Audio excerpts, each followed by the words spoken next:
Panginoon, ikaw ang may likha ng langit, dagat at lupa, ng buwan, araw at mga bituin, tanang nilalang sa papawirin. Panginoon ay purihin, ngalan niya ay dakilain.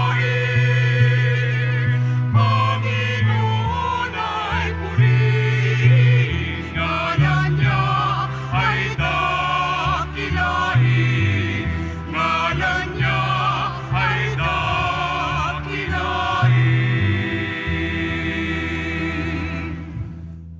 Simulan po natin ang pagdiriwang sa ngalan ng Ama at ng Anak at ng Espiritu Santo. Amen. Sumainyo ang Panginoon. At sumaiyo rin.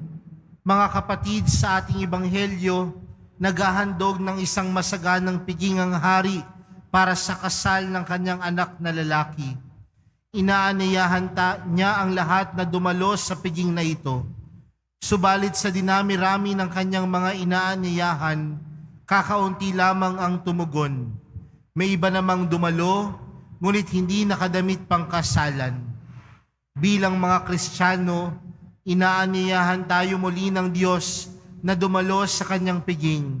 Sa pagdiriwang ng Eukaristiya, inaasahan tayo muli na maging handa, na maging bukas sa pakikiisa sa kanyang piging.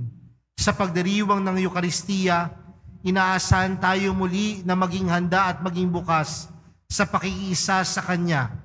Hindi man tayo karapat-dapat, kung tayo magiging handa, mapapanibago tayo sa Kanyang hinirang. At upang tayo po ay maging karapat-dapat gumanap sa banal na pagdiriwang na ito, alalahanin po natin ang ating mga pagkukulang at nagawang pagkakasala. At buong kababaang loob po tayong humiling ng awa at pagpapatawad mula sa Diyos. Inaamin ko sa makapangyarihang Diyos at sa inyo mga kapatid na lubha akong nagkasala sa isip, sa salita at sa gawa at sa aking pagkukulang. Kaya sinasamo ko sa mahal na Birheng Maria, sa lahat ng mga anghel at mga banal, at sa inyo mga kapatid, na ako'y panalangin sa Panginoong ating Diyos. Kaawaan tayo ng makapangyarihang Diyos, patawarin tayo sa ating mga kasalanan, at patnubayan tayo sa buhay na walang hanggan. Amen. Panginoon, kaawaan mo kami. Panginoon, kaawaan mo kami. Kristo, kaawaan mo kami. Kristo, kaawaan mo kami. Panginoon, kaawaan mo kami. Panginoon, kaawaan mo kami.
Manalangin tayo. Ama naming makapangyarihan, ang ginawang kagandahang loob ay manguna at sumabaybay sa aming pamumuhay ngayon at araw-araw upang kami taguyod sa panindigang gumawa ng kabutihan sa pamamagitan ni Jesucristo kasama ng Espiritu Santo magpa sa walang hanggan. Amen. Magsiupo ang lahat.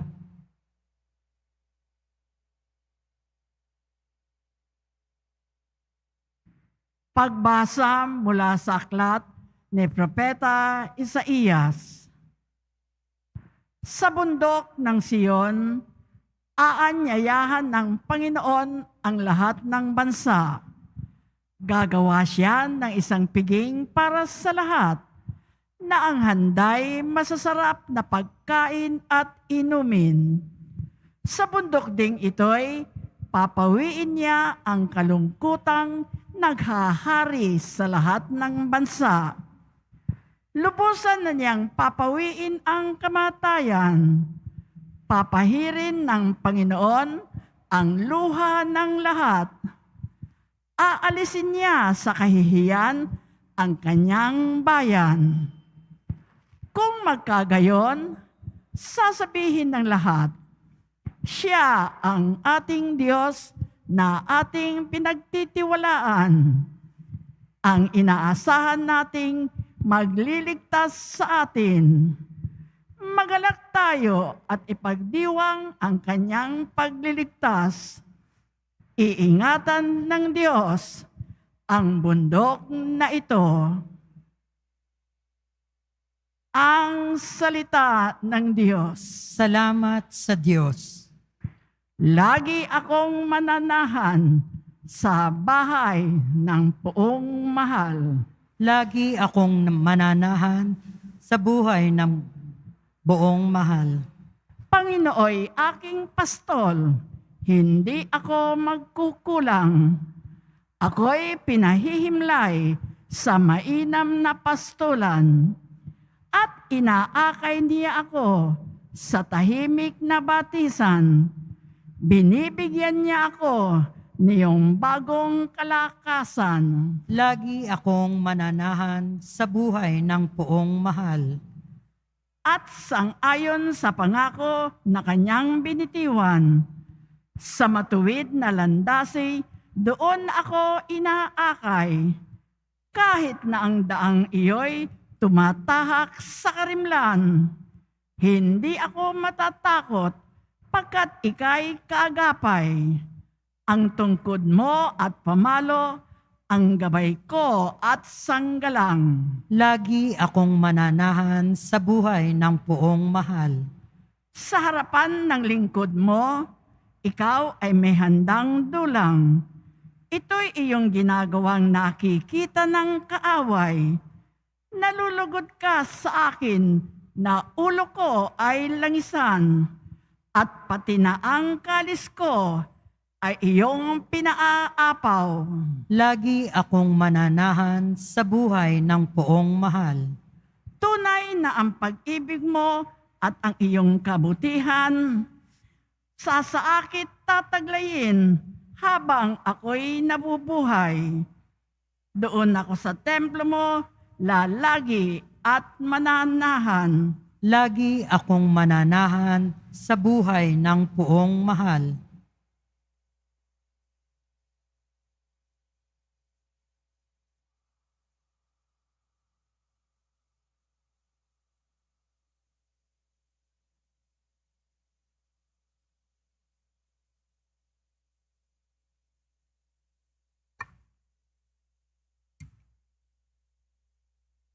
Pagbasa mula sa sulat ni Apostol San Pablo sa mga taga-Pilipos. Mga kapatid, naranasan ko na ang maghikahos. Naranasan ko na rin ang managana. Natutuhan ko ng harapin ang anumang katayuan, ang mabusog o magutom, ang kasaganaan o kasalatan. Ang lahat ng ito'y magagawa ko dahil sa lakas na kaloob sa akin ni Kristo. Gayumay, ikinagagalak ko ang ginawa ninyong pagtulong sa akin. At buhat sa kayamanan ng Diyos na hindi maubos, ibibigay niya ang lahat ng inyong kailangan sa pamamagitan ni Kristo Jesus. Purihin ang ating Diyos at Ama, magpakailanman. Amen. Ang salita ng Diyos. Salamat sa Diyos. Magsitayo po ang lahat.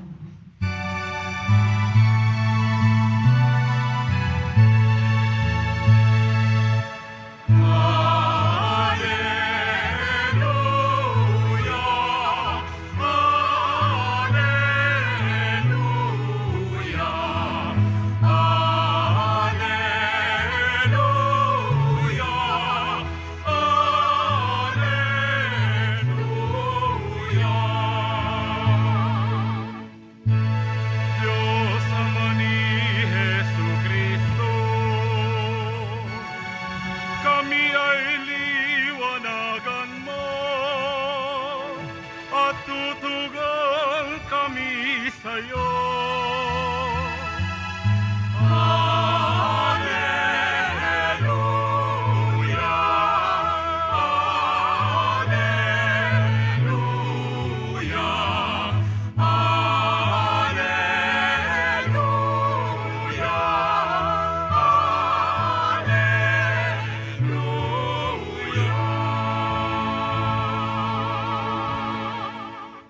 Sumainyo ang Panginoon. At sumaiyo rin. Ang mabuting balita ng Panginoon ayon kay San Mateo. Papuri sa iyo, Panginoon. Noong panahong iyon, muling nagsalita si Jesus sa mga punong saserdote at matatanda ng bayan sa pamamagitan ng talinghaga. Sinabi niya, ang paghahari ng Diyos ay katulad nito. Naghandog ng isang piging ang isang hari sa kasal ng kanyang anak na lalaki.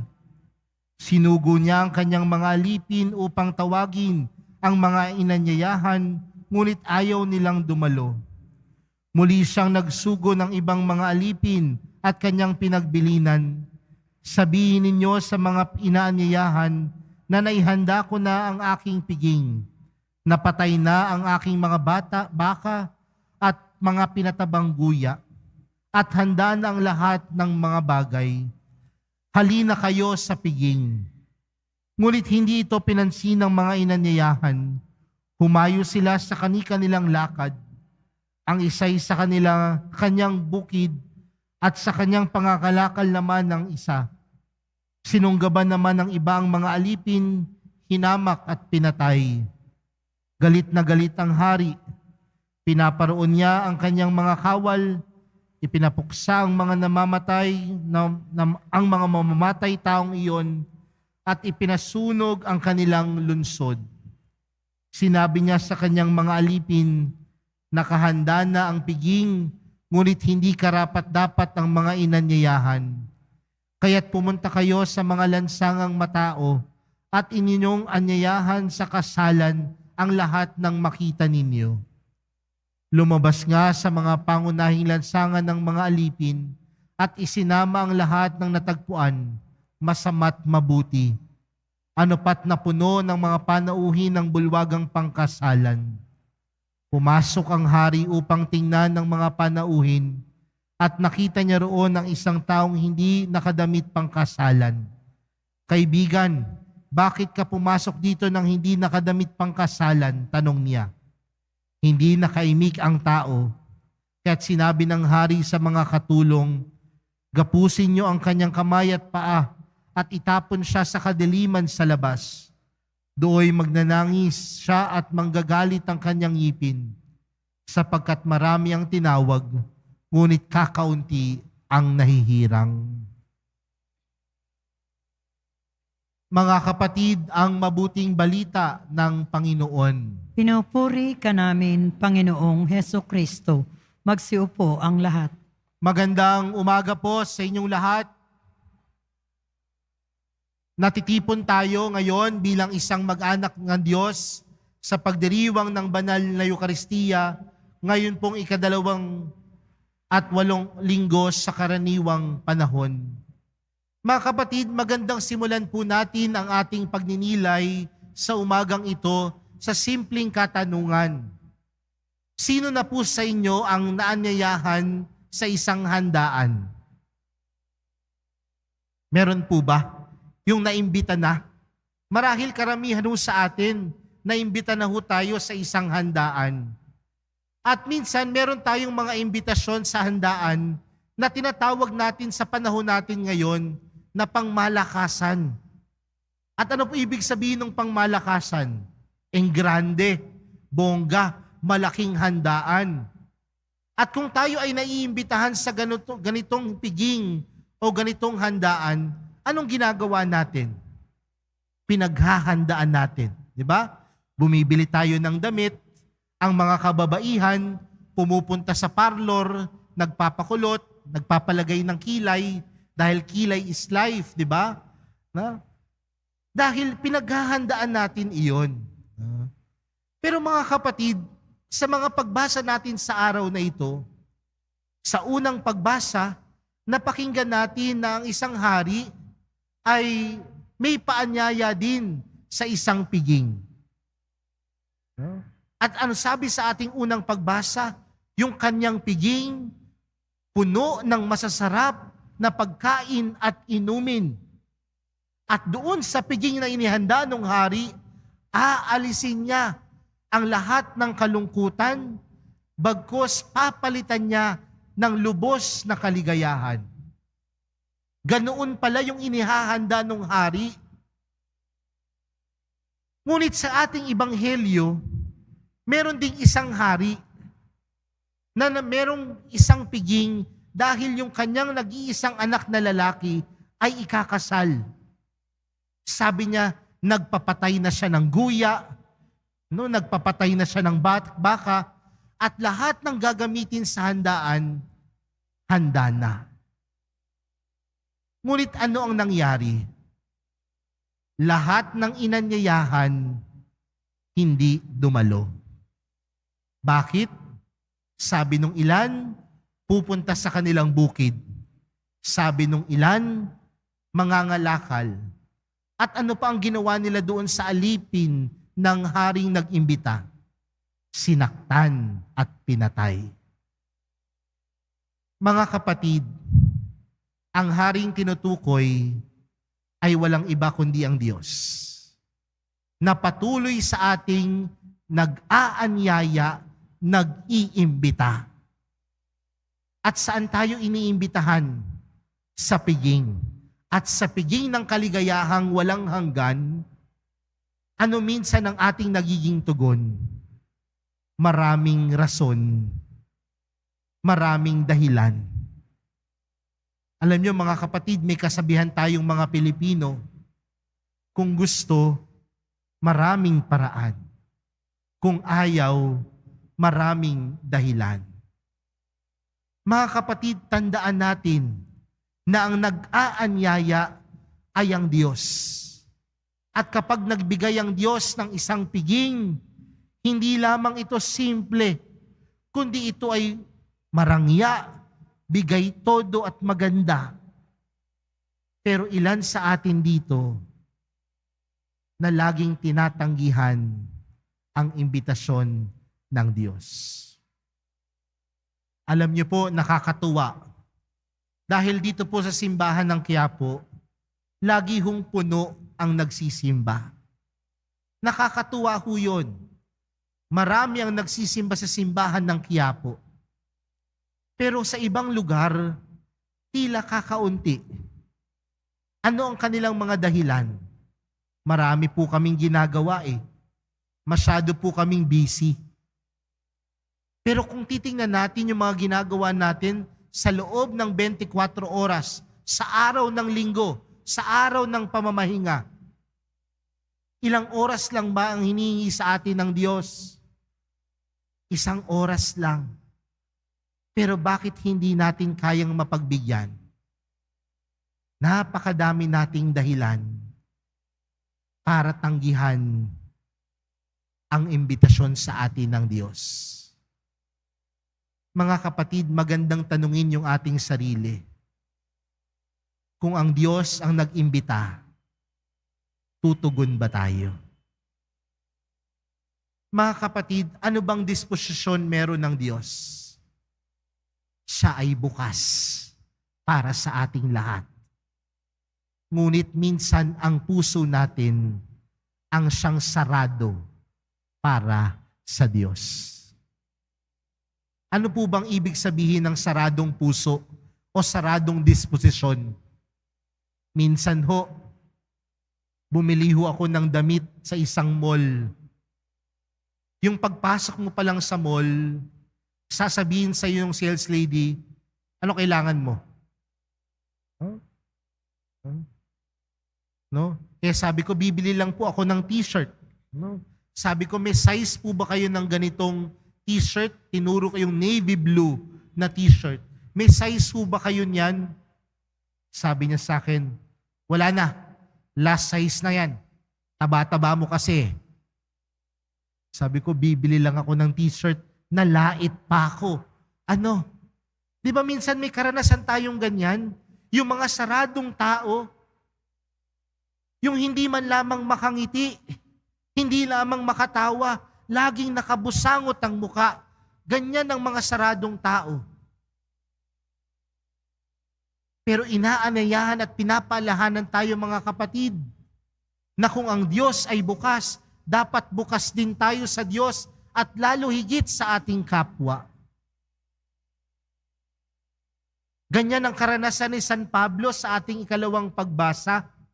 Di ba sabi ni San Pablo sa kanyang sulat sa mga taga-Filipos, nakaranas siya ng kaginhawaan, nakaranas siya ng hirap sa kanyang pagmimisyon, nakaranas siya ng pighati, pero nalagpasan niya ang lahat dahil sa kabutihan ng Diyos.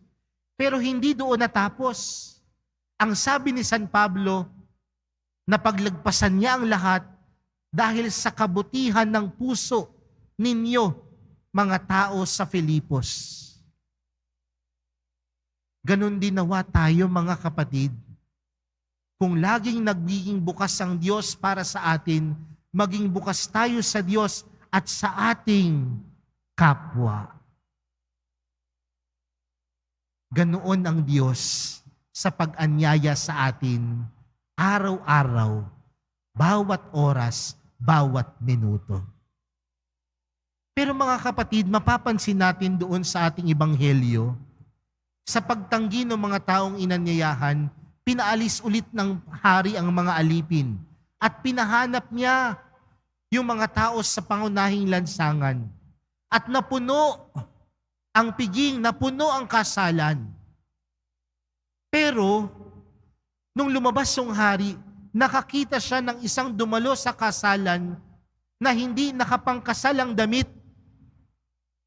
Kaya nagalit ang hari, ipinatapon at ipinalabas yung hindi nakadamit pang kasalan. Ano po ang pinapaalala nito sa atin mga kapatid? Baka sabihin natin, Father, ito lang ho kasi yung damit namin. Pero naalala ko po nung bata po ako, meron pong damit na hindi ko pwedeng isuot sa mga pang-ordinaryong araw.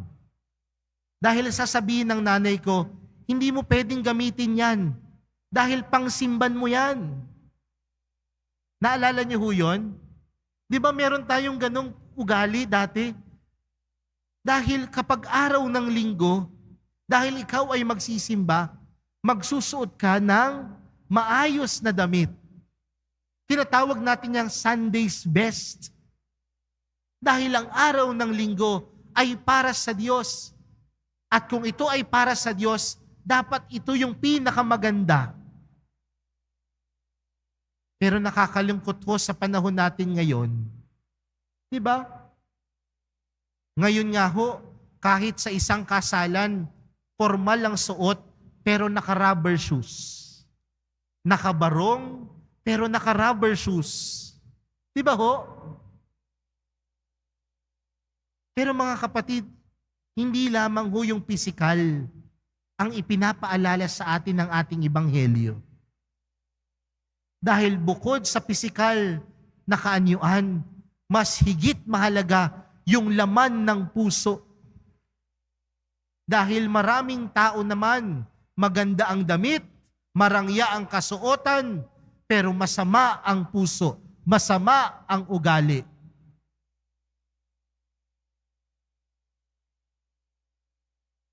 Parang sama ho ng tingin nyo sa akin. Ano? Pero, di ba ho, ilan ho ba sa atin dito ang naghanda bago pumunta sa loob ng misa? Baka sabihin ng ilan, Father, nag-makeup pa ho ako, nag-blush on pa ho ako. No? Minsan ho, nakakatawa yan. Alam niyo ho, minsan kapag tumatanggap ho kayo ng komunyon, kulay pula din ho yung kamay ninyo. Alam niyo hong pinahid sa mukha yung blush on? Alam niyo ho yun? Naghanda eh. Pero ilan sa atin dito ang naghanda ng puso? Ilan sa atin dito ang nangumpisal muna bago dumalo ng misa? Ilan sa atin dito ang humingi muna ng tawad sa mga taong nasaktan nila bago sila dumalo ng misa? Mga kapatid, sa pag-anyaya ng Diyos, may kaakibat na paghahanda. Hindi lamang sa pananamit, hindi lamang sa panlabas, bagkus matanggap sa ating mga puso. Mga kapatid, ang Diyos ay laging bukas sa kanyang pag-anyaya. Ngunit baka ang puso natin ang sarado dahil tayo ang ayaw tumugon sa napakadami nating dahilan. Pero ganun pa man, inaanyayahan tayo ng Diyos. At sa pag-anyaya sa atin ng Diyos, nawa tayo ay tumugon ng may malinis na puso, may malinis na hangarin. Dahil ang lahat ng tumutugon sa pag-anyaya ng Diyos, tunay niyang binibiyayaan. Lahat ng tumutugon sa paanyaya ng mahal na pong Jesus Nazareno, tunay na pinagpapala. Maging bukas, kagaya ni Jesus. Maging bukas, kagaya ng mahal na pong Jesus Nazareno. Amen.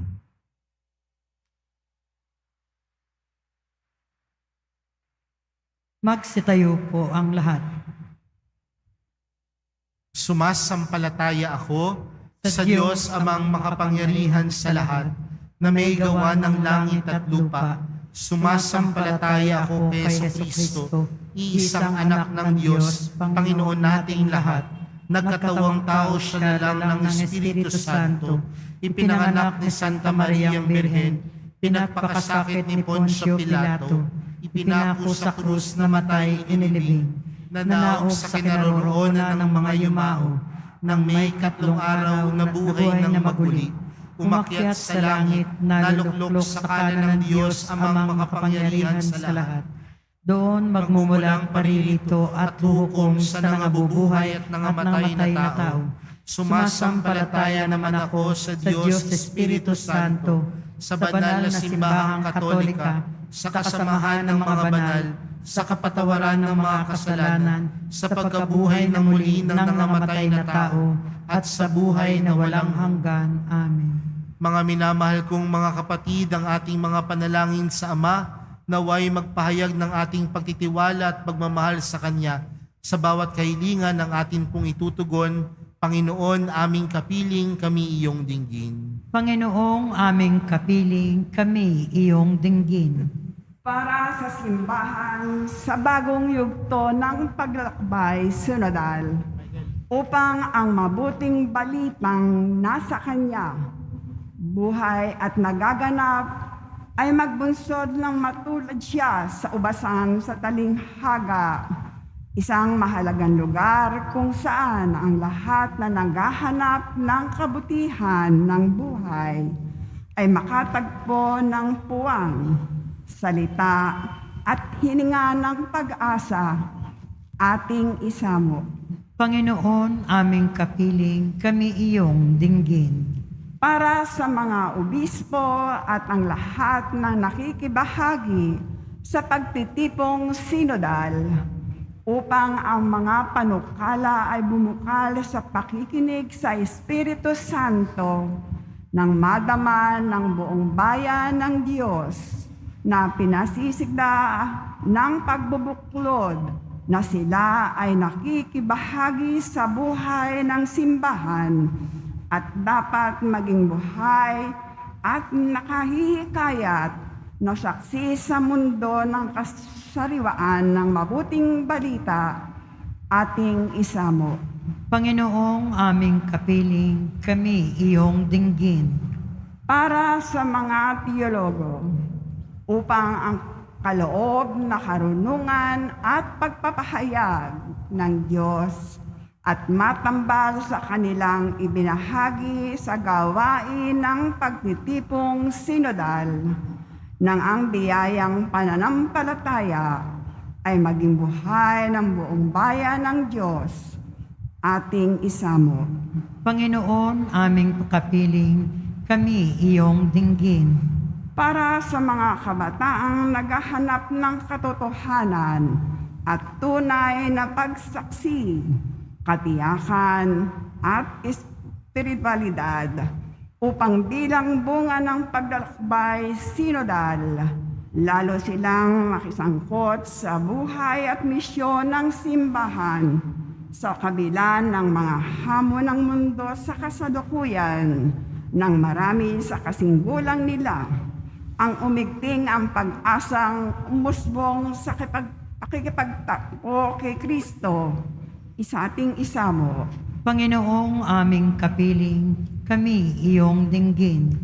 Para sa ating nagtitipon ngayon, nakibahagi sa sambayan ng Kristiyano sa iba pang panig ng mundo, upang ang nalasap nating kabutihan ng Diyos sa pagbabahaginan ng katawan at dugo ni Jesus ang magbukas sa atin ng panibagong pagtingin sa ating kapwa at magdulot ng mga saksi ng kagandahang loob sa mundong ating ginagalawan, ating isamo.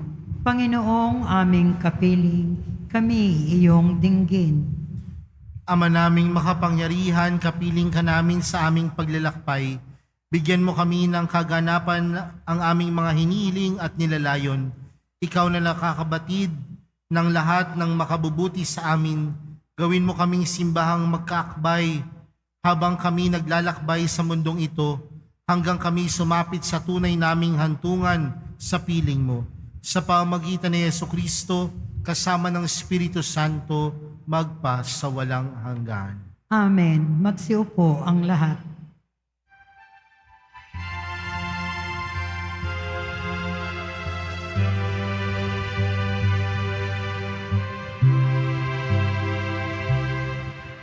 Itumhanap at tinapay ay handog sa'yo, Ama. Ito'y bunga ng aming gawang iyong pinagpala. Sumasamo ang iyong bayan, tanggapin iyong masmasan, nang sa amin maging tunay na katawan, tugong ng iyong anak. Magsitayo po ang lahat. Manalangin kayo mga kapatid upang ang paghahain natin ay kalugdan ng Diyos amang makapangyarihan. Tanggapin nawa ng Panginoon itong paghahain sa iyong mga kamay, sa kapurihan niya at karangalan sa ating kapakinabangan at sa buong sambayanan niyang banal. Ama naming lumikha, tanggapin mo ang aming mga panalangin na sumasaliw sa aming paghahain upang sa ginaganap naming pagdiriwang kami makatawid sa kaluwalhatian sa pamagitan ni Jesucristo kasama ng Espiritu Santo magpa sa walang hanggan. Amen. Sumainyo ang Panginoon. Sumaiyo rin. Itaas sa Diyos ang inyong puso at diwa. Itinaas na namin sa Panginoon. Pasalamatan natin ng Panginoong ating Diyos. Marapat na siya ay pasalamatan. Ama naming makapangyarihan, tunay ngang marapat na ikaw ay aming pasalamatan. Kahit na ikaw ay pinagtaksila ng sangkatauhan, ikaw ay patuloy pa rin sa iyong pagmamahal. Ikaw na ang nagpuno sa aming pagkukulang. Ikaw pa rin ang nagsugo ng tutubos sa tanan. Ang sugo mong anak ay naging di na iba sa amin, bagamat di niya tinularan ng aming pagkamasuwayin. Niloob mo ito upang iyong mamalas sa aming pagkatao ang giliw mong anak, at kami tunghayan mong may pag-ibig na tulad ng pagtatangi mo sa kanya ng higit sa lahat. Ang katapatan niya sa iyong walang maliw ay nagpanumbalik na muli sa amin ng iyong kasiyahat ng iyong pagtingin na aming iwinaksi nung ikaw ay aming suwayin. Kaya kaisa ng mga anghel na nagsisiawit ng papuri sa iyo nang walang humpay sa kalangitan, kami nagbubunyi sa iyong kadakilaan.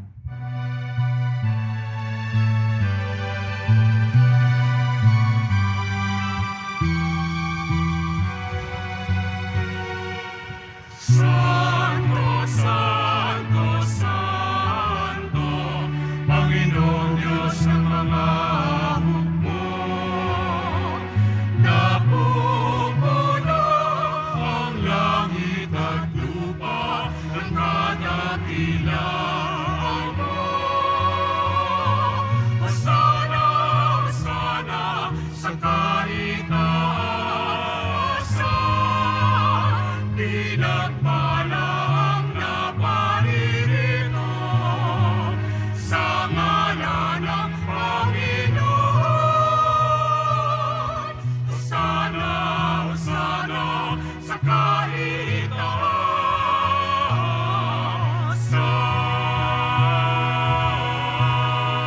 Magsiluhod po ang lahat. Ama naming banal, ikaw ang bukal ng tanang kabanalan, kaya't sa pamagitan ng iyong Espiritu, gawin mong banal ang kaloob na ito upang para sa aming maging katawan at dugo ng aming Panginoong Hesukristo. Bago niya pinagtiis ang kusang loob na maging handog, hinawakan niya ang tinapay, pinasalamatan kaniya. Pinaghati-hati niya iyon, iniabot sa kanyang mga alagad at sinabi, tanggapin ninyong lahat ito at kanin. Ito ang aking katawan na ihahandog para sa inyo.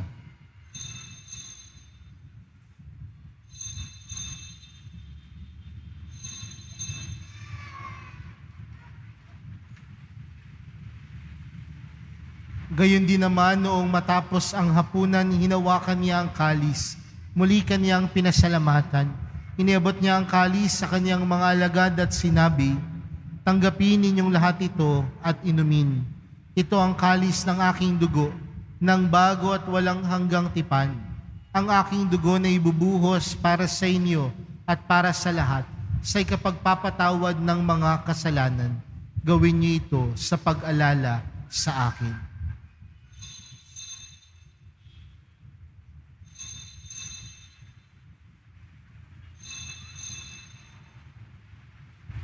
Magsitayo po ang lahat. Ipagbunyi natin ang misteryo ng pananampalataya. Si Kristo'y namatay, si Kristo'y nabuhay, si Kristo'y babalik sa wakas ng panahon. Ama, ginagawa namin ngayon ang pag-alala sa pagkamatay at muling pagkabuhay ng iyong anak. Kaya't inaalay namin sa iyo ang tinapay na nagbibigay buhay at ang kalis na nagkakaloob ng kaligtasan. Kami nagpapasalamat dahil kami iyong minarapat na tumayo sa harap mo para maglingkod sa iyo. Isinasamo namin kaming magsasalo-salo sa katawan at dugo ni Kristo ay mabuklod sa pagkakaisa sa pamagitan ng Espiritu Santo. Ama, lingapin mo ang iyong simbahang laganap sa buong daigdig. Puspusin mo kami sa pag-ibig. Kay San Francisco na aming Papa at ni Jose na aming Obispo at ng Tanang Kaparian. Alalahanin mo rin ang mga kapatid naming nahimlay nang may pag-asang sila'y muling mabubuhay, gayon din ang lahat ng mga pumanaw. Kaawaan mo sila at patuloyin sa iyong kaliwanagan. Kaawaan mo at pagintapatin kaming lahat na makasalo sa iyong buhay na walang wakas. Kaysa ng mahal na Birheng Maria, na ina ng Diyos, ng kabiyak ng puso niyang si San Jose, kaysa ng mga apostol at ng lahat ng mga banal, na namuhay dito sa daigdig ng kalugod-lugod sa iyo, may pagdiwang nawa namin ng pagkupuri sa ikararangal mo sa pamagitan ng iyong anak na aming Panginoong Hesukristo. Sa pamagitan ni Kristo, kasama niya at sa Kanya, ang lahat ng parangal at papuri ay sa iyo, Diyos amang makapangyarihan, kasama ng Espiritu Santo, magpa sa walang hanggan.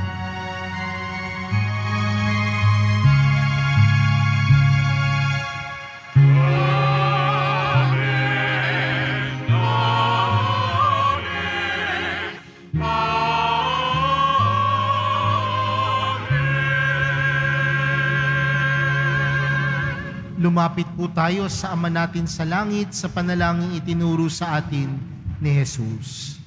Ama namin, sumasalangit ka, sambahin ang ngalan mo, mapasa amin ang kaharian mo, sundin ang loob mo dito sa lupa para nang sa langit. Bigyan mo kami ngayon ng aming kakanin sa araw-araw at patawarin mo kami sa aming mga sala para nang pagkapatawad namin sa nagkakasala sa amin. At huwag mo kami paintulot sa tukso at iadya mo kami sa lahat ng masama.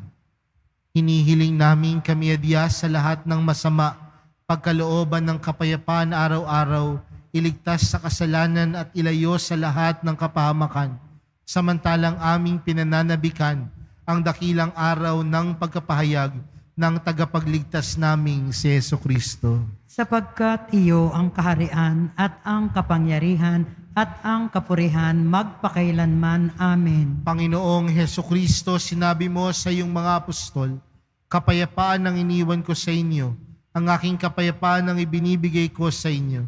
Tunghayan mo ang aming pananampalataya at huwag ang aming pagkakasala. Pagkalooban mo kami ng kapayapaan at pagkakaisa ayon sa iyong kalooban, kasama ng Espiritu Santo, magpa sa walang hanggan. Amen. Ang kapayapaan ng Panginoon ay laging sumainyo. At sumaiyo rin. Magbigayan po kayo ng kapayapaan sa isa't isa.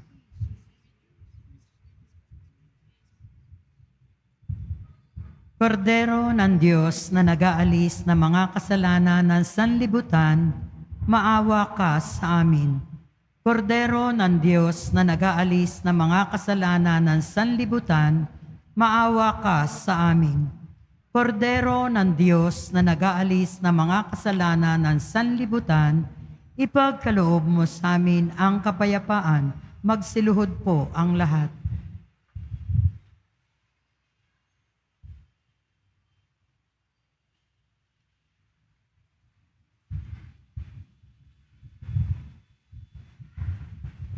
Narito si Jesus, ang kordero ng Diyos. Siyang nag-aalis ng kasalanan ng sanlibutan. Mapalad ang mga inaaniyahan sa kanyang piging. Panginoon, hindi ako karapat-dapat na magpatuloy sa iyo, ngunit sa isang salita mo lamang ay gagaling na ako.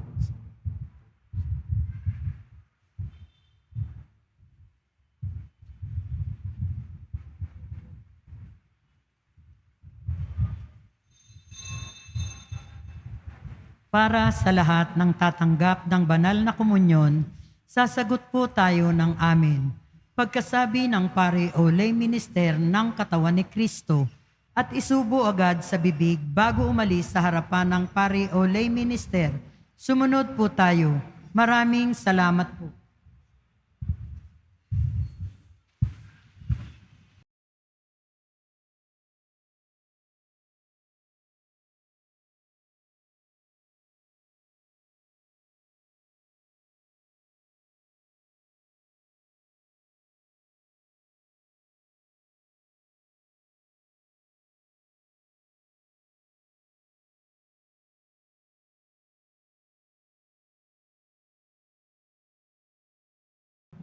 Manalangin tayo.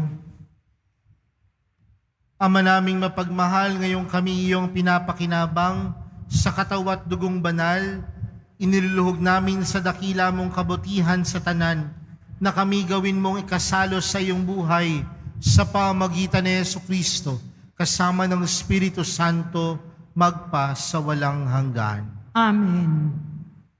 Mga kapatid, ipinangako ni Jesus na makakasama siya sa kanyang mga alagad sa tuwing sila'y matitipon sa kanyang pangalan. Sa mga susunod na araw, ang unang yugto ng 16 na pangkaraniwang pangkalahatang pagtitipon ng sinodo ng mga obispo. Hiling ay pagpapala ng Panginoon. Ituon natin ang ating isip sa Diyos nang sa Espiritu Santo maging matibay ang ating pagbubuklod, gabayan tayo sa buong katotohanan at liwanagan ang mga nakikibahagi sa pagtitipong sinodal. Sumainyo ang Panginoon. At sumaiyo rin. Yumuko po kayo at hingin ang pagpapala at biyaya ng Diyos. Nawa ang Diyos amang sa iba't ibang paraan at pagkakataon ay naghahayag sa ating mga ninuno sa pamagitan ng mga propeta ang laging pumapatnubay sa inyo at sa buong simbahan na maging tapat sa kanyang salita at hanapin ang kanyang kalooban ngayon at magpasawalang hanggan. Amen. Nawa ang anak na isinugo sa takdang panahon para ipamala sa lahat ang yaman ng habag ng Ama ang mag-ingat sa inyo sa pakikipagbuklod ninyo kay Kristo at sa isa't isa ngayon at magpasawalang hanggan. Amen. Nawa ang Espiritu Santo ang manguna sa inyo lalo na sa pagtitipong sinodal na kilalanin ang mga tanda ng panahon upang sa pagkatig sa kalooban ng Diyos, magbunga kayo ng masagana sa pagkakaisa para sa buhay ng simbahan at para sa pagpapalaganap ng mabuting balita ngayon at magpasawalang hanggan. Amen. At pagpalain kayong lahat ng makapangyarihang Diyos, Ama, Anak, at ng Espiritu Santo. Amen. Humayo kayong taglayang kapayapaan upang ang Panginoon ay mahalin at paglingkuran. Salamat sa Diyos.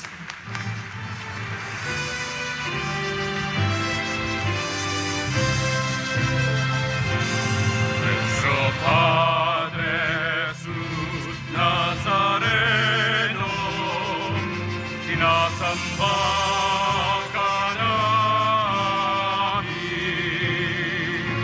Pinipinto ka namin, aral mo ang aming buhay at kaligtasan. Nuestro Padre Jesús Nazareno, iligtas mo kami sa kasalanan. Ang krus mong kinamatayan ay sagisang ng aming kaligtasan. Nuestro Padre Nazareno, dinarangan